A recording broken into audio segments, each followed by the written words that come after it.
Shalom, salam sejahtera dan selamat pagi yang terkasih Bapak Ibu, Saudara-saudari Jemaat Tuhan dalam lingkup Gereja Toraja Jemaat Bogor.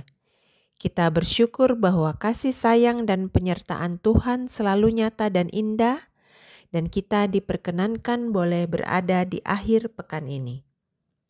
Mari kita awali Sabtu pagi dengan hati yang gembira dan penuh pengharapan kepada Tuhan, melalui Renungan Harian Toraya, edisi Sabtu 16 Agustus 2025, sebagai pedoman kehidupan kita. Pagi ini kita akan membaca 1 Samuel 5 ayat 1 sampai 12 dengan tema tetap menolak. Namun sebelumnya kita berdoa memohon tuntunan Roh Kudus agar bekerja. Kita berdoa. Kami berbahagia menyambut hari karunia Tuhan pagi ini, di mana kami boleh menikmati nafas kehidupan baru. Kami akan mengawali kehidupan kami dengan mendasari aktivitas dan perjalanan hidup kami hari ini dalam kebenaran firman-Mu. Kuasai kami ya Roh Kudus, dan buat kami mengerti perintah Tuhan. Penuhi kami dengan hati yang berhikmat, agar kami senantiasa menjadi pelaku firman Tuhan dan yang akan bertumbuh menjadi pengajaran yang benar akan Allah.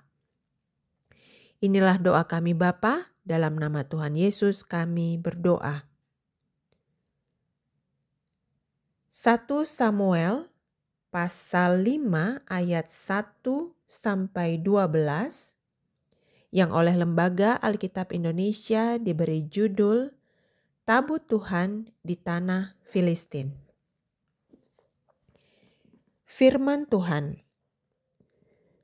Sesudah orang Filistin merampas tabut Allah, mereka membawanya dari Ebenezer ke Asdod.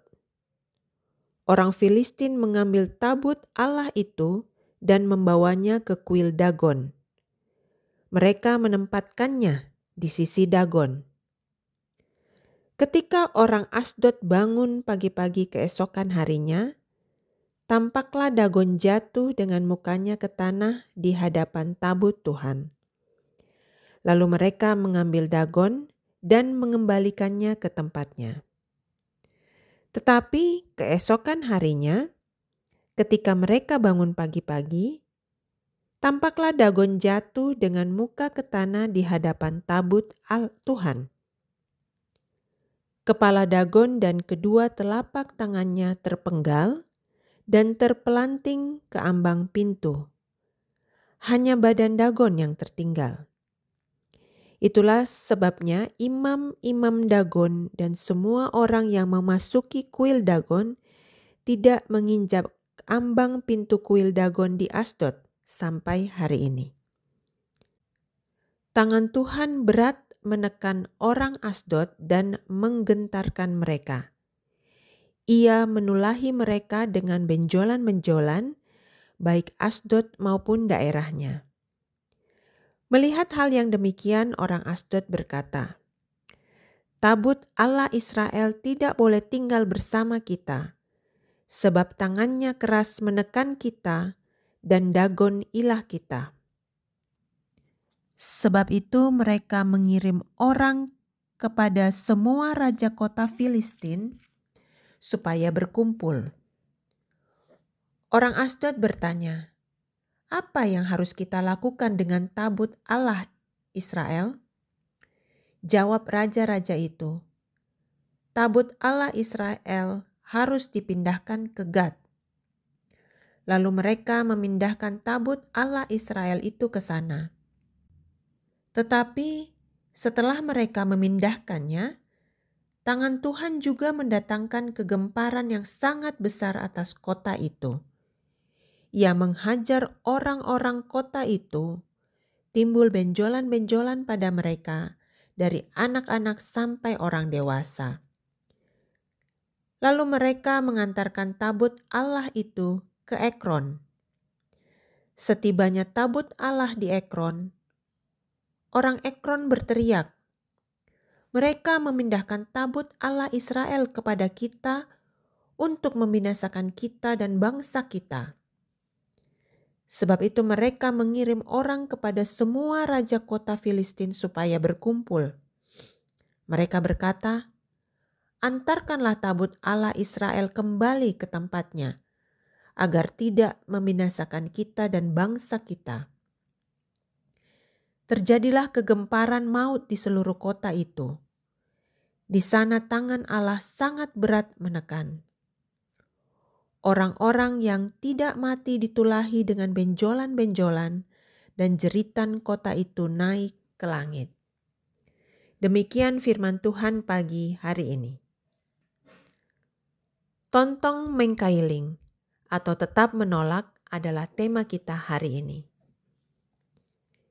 Kisah dramatis tentang tabut Allah dan Dagon dalam perikop ini mengungkapkan keunggulan dan kekuasaan Allah atas semua sembahan manusia, yang dalam kisah ini diwakili oleh Dagon.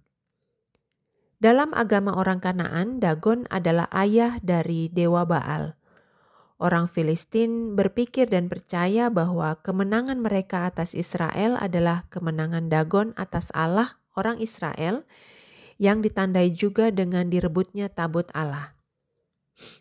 Cukup mengherankan bahwa meskipun kejadian yang menimpa Dagon dan bencana atau tulah dalam bentuk penyakit tumor atau borok-borok melanda mereka di Asdod, Gad dan Ekron, mereka tetap tidak berubah pikiran atau sikap. Mereka hanya melahirkan tradisi beragama baru, yakni tidak menginjak ambang pintu Dagon, seperti dalam bacaan kita pada ayat ke-5, untuk mengingat peristiwa tumbangnya Dagon. Mereka tetap mengandalkan Dagon, meski kematian dan borok-borok menimpa mereka sebagai pertanda kekuatan kuasa Allah sungguh tak tertahankan. Mereka hanya melihat keunggulan Allah sebagai yang memberi tekanan, dan kuasanya tak akan berpengaruh lagi jika tabut Allah dikembalikan ke tempatnya. Allah sebenarnya hendak menyatakan dirinya sebagai orang yang mengatasi semua dan tak tertandingi supaya orang Filistin bertobat, menerimanya dan memperoleh hidup. Penolakan terhadapnya hanya akan mendatangkan malapetaka, bahkan kematian. Sebaliknya, menyambut dia akan membawa kebaikan dan kehidupan. Allah menyatakan diri dan kehadirannya melalui berbagai cara, dan pernyataan yang penuh dan sempurna adalah di dalam dan melalui Kristus, anak tunggalnya. Berhadapan dengan Dia yang selalu menawarkan kehidupan, setiap orang harus memilih, menolak, atau menerima. Menerima berarti hidup dan menolak berarti binasa. Penerimaan itu menyangkut perubahan yang radikal dan menyeluruh. Perubahan yang berpangkal pada pikiran dan pertobatan. Waspadalah, jangan sampai perubahan hanya terjadi pada aspek tradisi atau ritual peribadahan, perubahan perilaku pun perbuatan-perbuatan yang lain. Allah menghendaki supaya kita sungguh berpaling kepadanya dengan segenap hati dan pikiran. Amin. Mari berdoa. Bapa di surga, kami bersukacita kami diperkenankan Tuhan untuk menyatu dengan kebenaran firman di Sabtu hari ini. Terima kasih atas firman-Mu yang mengingatkan kami untuk terus mengarahkan hidup kami kepadamu dengan memelihara firman Tuhan, sehingga kami boleh menjadi anak-anak Tuhan yang berbahagia. Kami serahkan seluruh waktu, rencana, dan pekerjaan kami hari ini ke dalam tangan-Mu yang penuh kasih. Karuniakan kami dengan kesehatan dan hati yang gembira dalam menata setiap karya dan kerja kami hari ini. Pelihara kami ya Tuhan dengan cinta kasih-Mu, dan kiranya kami boleh terus menjadi berkat dan membawa sukacita bagi orang-orang di sekitar kami. Kami mendoakan seluruh jemaat-Mu dalam lingkup Gereja Toraja Jemaat Bogor. Berkati dan lawatlah saudara-saudara kami satu persatu. Yang sakit dan berada dalam kelemahan tubuh Tuhan sembuhkan. Yang berduka cita Tuhan berikan penghiburan. Yang mengalami pergumulan Tuhan berikan kekuatan dan jalan keluar.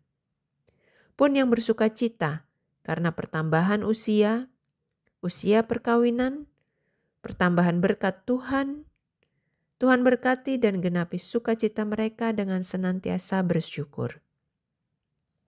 Yang mencari pekerjaan Tuhan berikan terus semangat dan pada waktunya Tuhan pasti akan membuka jalan. Mendoakan para orang tua kami dalam usia indah agar selalu sehat, berbahagia dan bersukacita dalam Tuhan dan terus menjadi teladan bagi kami. Menjelang hari kemerdekaan negara Indonesia, kami berterima kasih ya Tuhan karena Engkau terus memelihara negara kami hingga saat ini.